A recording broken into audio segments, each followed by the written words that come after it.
I might look like the girl next door, but you don't know where I've been. I've been in some rough situations. We'll just put it that way.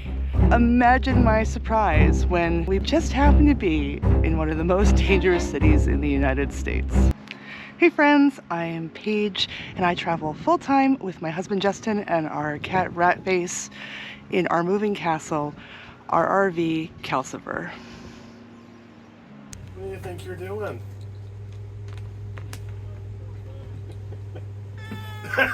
He caught you. Back when we were considering getting an RV and living in it, I talked to a lot of my friends about it. Some were really supportive and others were really concerned. Those friends didn't think that we'd be safe. They envisioned a big Mad Max situation where we'd be traveling around the country, we'd be in this big truck, we'd be vulnerable to looters and bandits and all manner of attack. This is Thunderdome. At the time I was like, what? But wanting to be cautious, I went and I did a bunch of research. I looked up the rate of crime befalling RVers, and what I actually found was very reassuring. Everything I could find said that things did happen occasionally, but the actual rate of crime, you know, like burglaries and whatnot, was higher in a house than it was in an RV. The other reassuring thing was that Justin and I both have street smarts. We've lived and worked in some really rough areas. We actually spent a long time, many years in Cleveland, which is a city that has a rough reputation. So we knew going into things that we had a spidey sense for danger and we could figure that out. Plus, because our home was on wheels, we could steer clear of rougher areas, plan our itinerary around it and not choose to camp in the most dangerous cities in the country. Which brings me to today's video, because imagine my surprise when we happened to be in one of the most dangerous cities in the United States. I didn't realize until we were basically there.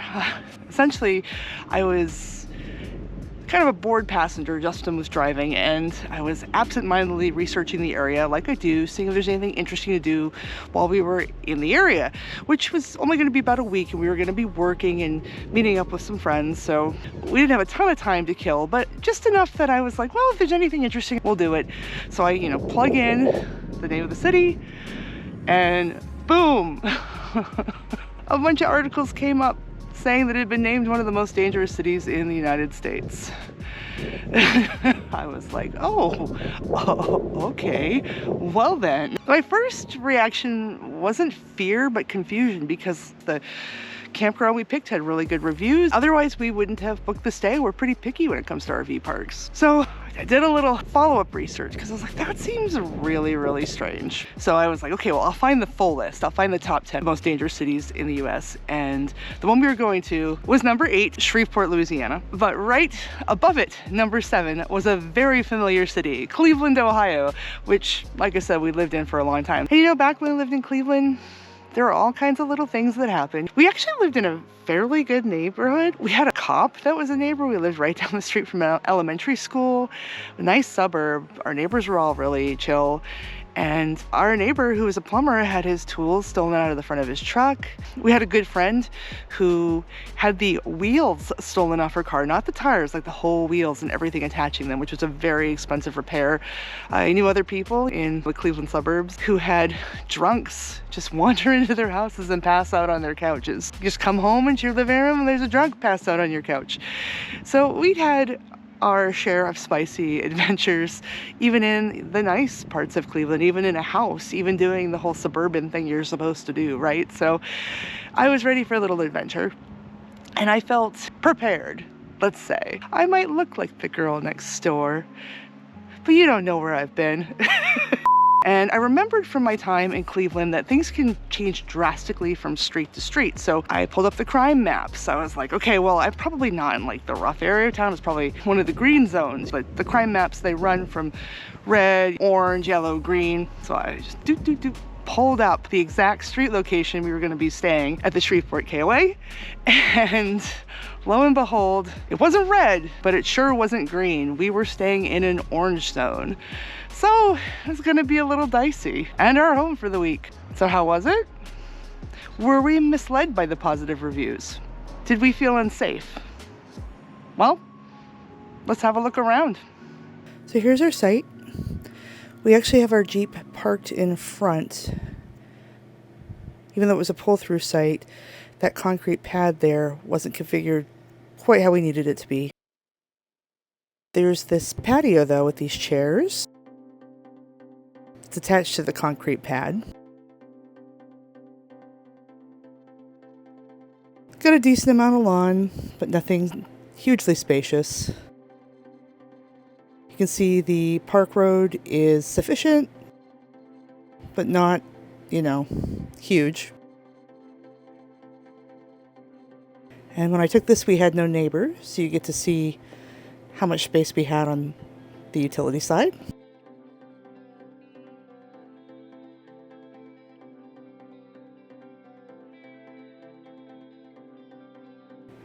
And then here's the road, and I'll get you a view of the park. There was a lot of nice trees, as you can see. A lot of foliage.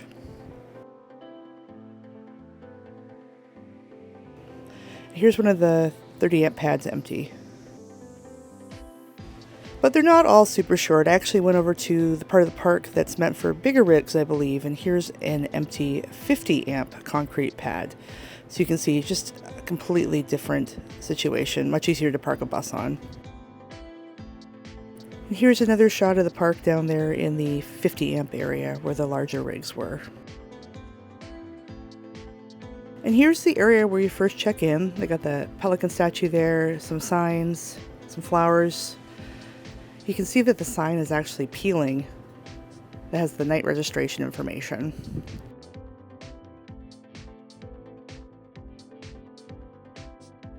And there's the office back there. You see, you stop up here and it's a little bit of a jaunt up to the office. And here's the outdoor porch right adjacent to the office. It's actually really nice. It's a nice little lounge area. They had the gator art. You see that cat running away, that little ginger cat. And there's Bigfoot. Spotted him.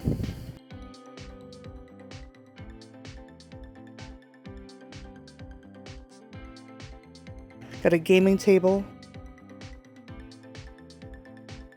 Some couches and whatnot. It's pretty nice. This is the other side walking up to the office. Got some statues of a gnome. Critter there. I guess it's a bunny. A turtle. Or tortoise. And here's the front office.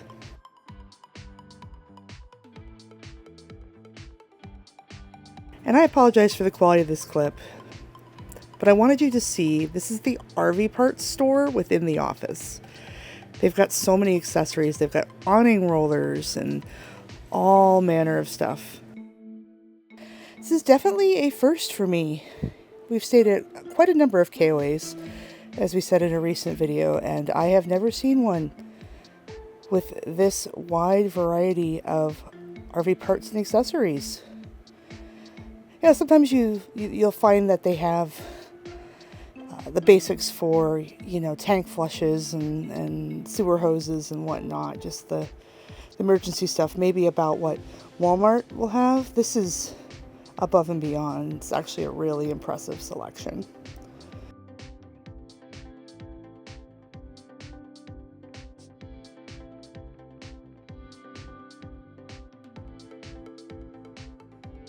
They've got parts for towing setups for different kinds of vehicles. So you got Toyota and Chevrolet and all of that. I mean, there's so much stuff here.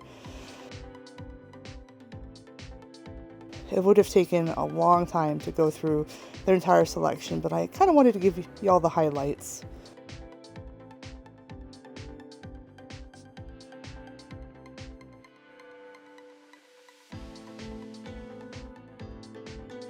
And then this is also, more in line with the KOA camp store. This part out here, they've got some local souvenirs,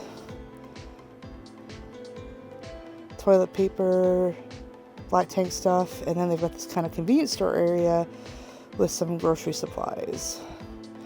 It's pretty neat. There's quite a bit of that as well.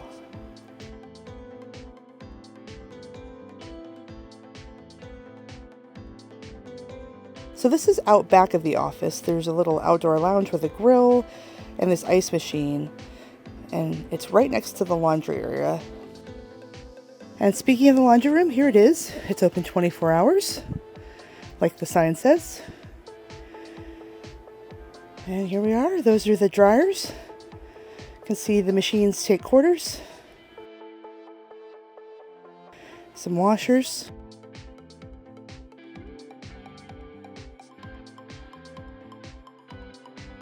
That machine's out of order.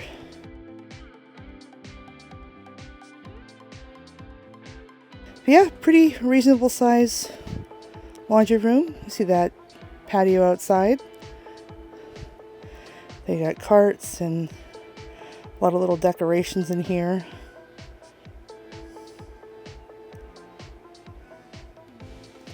And it's $1 to dry.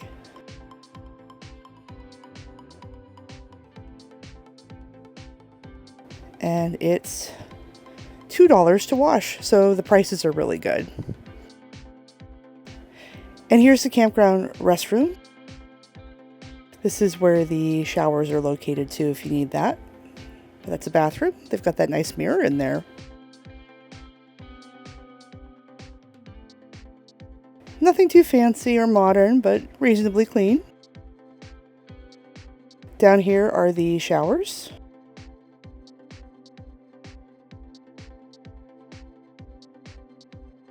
Again, no frills, but it'll do the trick. Same in this stall. And this one as well. 3 showers in total.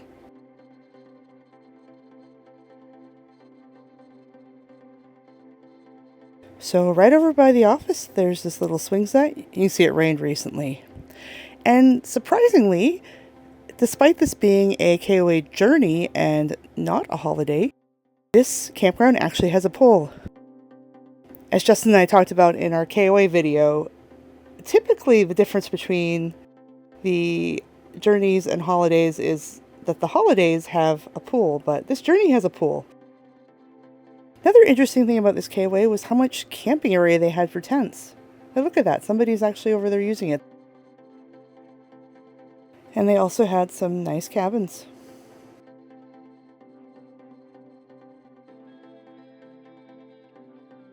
And here's the dog park. Here are all the rules and regulations. Seems sensible. And at this location, there are actually 2 dog parks. One for large dogs and one for small dogs.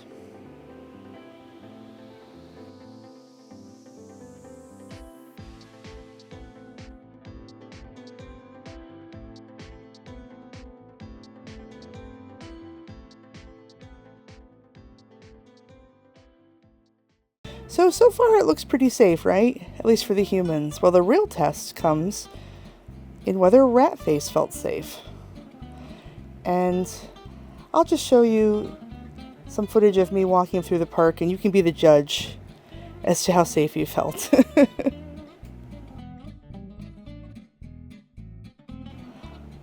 Oh yes, he's very much appreciating this grass here. Doesn't look like he's alarmed or alert, does it? In fact, Ratface wasn't even intimidated when maybe he should have been.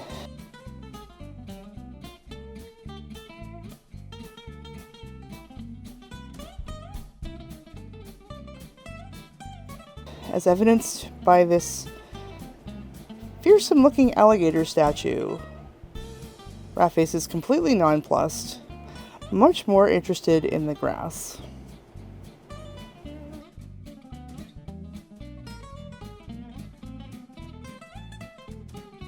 So that's enough about the campground.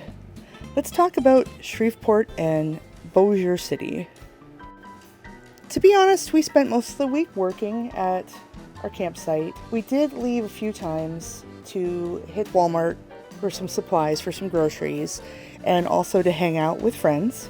And when we did so, we drove up to Bossier City, kind of this area here, to a place called the East Bank Mafia, which despite the very criminal sounding name was actually quite nice. That frozen pirogue place had really good daiquiris. They had all manner of shops though, bakeries, restaurants, and we met up with some friends and had dinner at a place called Bojack's, which was quite tasty actually. They had a lot of home-cooked Cajun food. It was delicious. It was a really good time and didn't feel sketchy in the slightest. So after checking out the campground, spending a week there, I can honestly say the campground was nice enough. It was nothing too special. You know, it was a bit run down. There were the peeling signs and the cracked concrete slabs on some of the sites, but everything worked well enough. And most importantly, we felt completely safe there the entire week. We had no untoward incidents during our entire week in Shreveport. There was a Walmart nearby. It reminded me of the Walmarts in Cleveland. It was nothing fancy, maybe a little gritty, the area, I would say, but perfectly safe, perfectly serviceable. Nothing sketchy happened there. And all in all, the KOA felt like an okay KOA, like a very average run-of-the-mill KOA. Not my favorite campground we've stayed in, but that's fine. And honestly, I think the two big takeaways here in this video are the following.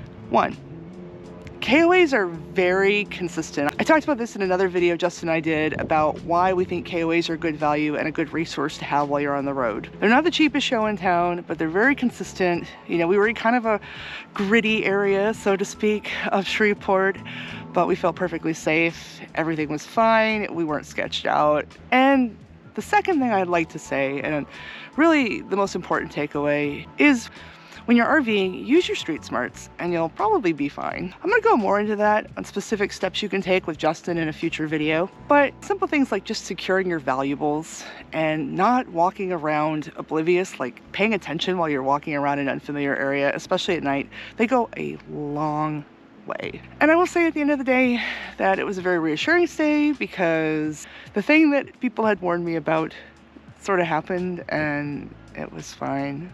I'm fine. I'm doing fine. Nothing bad happened. I've been in some rough situations. We'll just put it that way. But this wasn't one of them. So it's one fewer thing to worry about. You know, just pay attention and you'll be fine. But that was my experience. As always, I'm on the lookout for new places to try, new experiences to have. Funny stories, drop them in the comments below about places you've stayed, rough areas, how you navigated it. Maybe you have some safety tips. Thanks for watching, and I'll see you in the next video.